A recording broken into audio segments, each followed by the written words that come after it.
Hi, I'm Linz. Welcome to Becoming Everwell, a channel where we talk about the ongoing journey of becoming.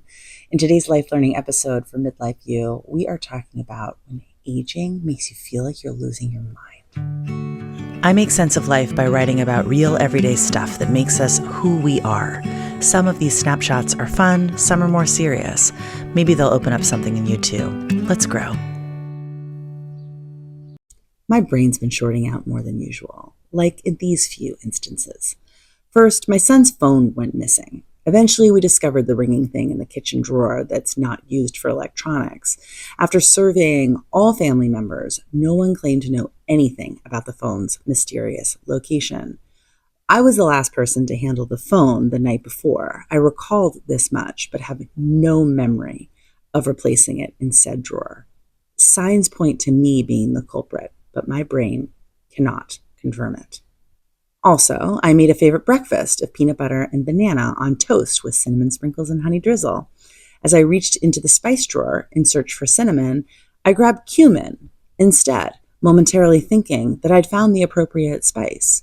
Mid-dash, I realized my egregious flavor foul. It was the last banana in the fruit bowl. I ruined breakfast. Another brain blitz that's too complicated to detail involved me mixing up two moms' faces on my son's sports team. I thought I was talking to the mom who I actually wasn't talking to, and then I didn't recognize her son without his hat on, and the whole mix-up revealed itself because I voiced my inner query, now which kid is that? The mom looked at me a bit shocked, saying that he was, in fact, her son, the same child that I'd been cheering on from the sideline for 3 months. I blushed, and I could only think about my utter embarrassment for the next 3 hours. And finally, 2 months into an established carpool rhythm, I made the 20-minute drive and showed up to drive my daughter's dance carpool home for a shift that wasn't mine, and realized it only when the mom, whose shift it was, texted me as we both waited in our respective cars outside the studio. And all these examples took place on a single Wednesday. My husband mentioned, not as gently as I would have preferred, that perhaps these were signs of perimenopause. I prefer the other sideline mom's response when I floundered in my mom mix-up kid confusion snafu, because she said with compassion, "We're all so tired, aren't we?" And that humanized and softened the whole thing. Then they all shared similar stories of recent brain malfunctions. Now, there are two paths I could take from here.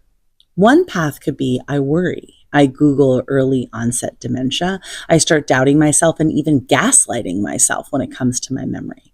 I could stew on negative thoughts.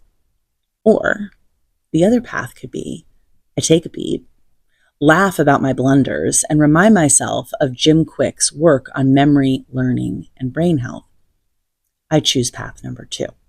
Here's why.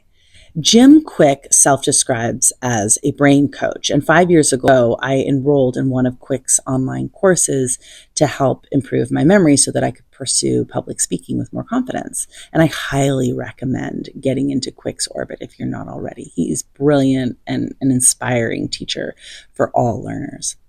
My biggest takeaway was this: you can create new brain cells until the day you die. We are not doomed as we age. We're not all on a path to losing it. Our richest learning years are not necessarily behind us. Rather, the brain is like a muscle. It needs exercise and it benefits from lifestyle and how we treat it. When we take care of our brains become our greatest source of fulfillment regardless of age. In the short term, I can help out my brain by getting more sleep and eating brain-healthy foods, which, by the way, are these: eggs, salmon, green leafy vegetables, walnuts, blueberries, broccoli, avocado, turmeric, dark chocolate, and lots of water. I can also supply my brain with more of the nutrients it needs, B vitamins and omega-3s.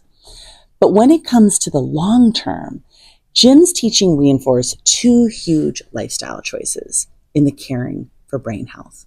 Number 1, design a positive peer group. Who you spend time with is who you become.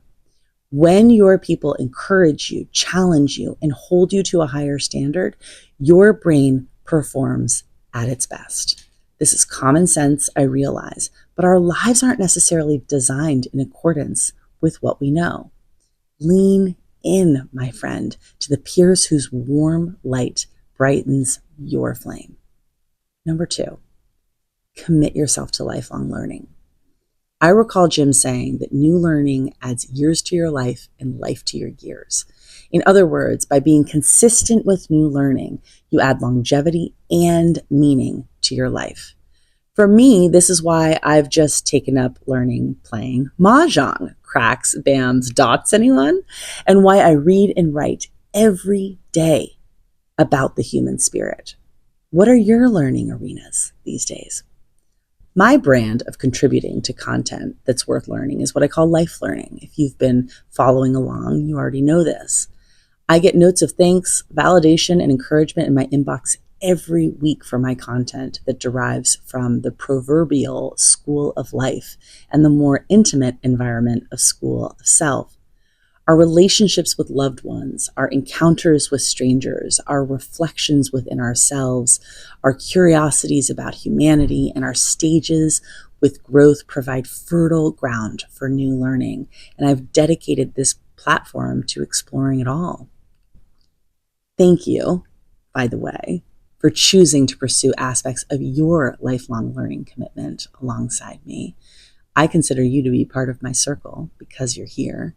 And I hope that my shared life learning experiences, both the spoken ones here and the written ones on my Substack, continue to fuel your brain as you grow forward from here. And if you would, please take a moment to share this YouTube episode with people in your life whose warm light brightens your flame. Thanks for being here. Thanks for considering it. You can learn all about what I do at lindsayhurdy.com.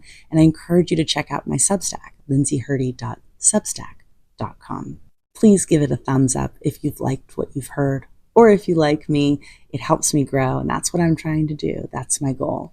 Thank you so much. Until next time. Be sure to like and subscribe and click that bell to get alerts for new posts. I'd be ever grateful.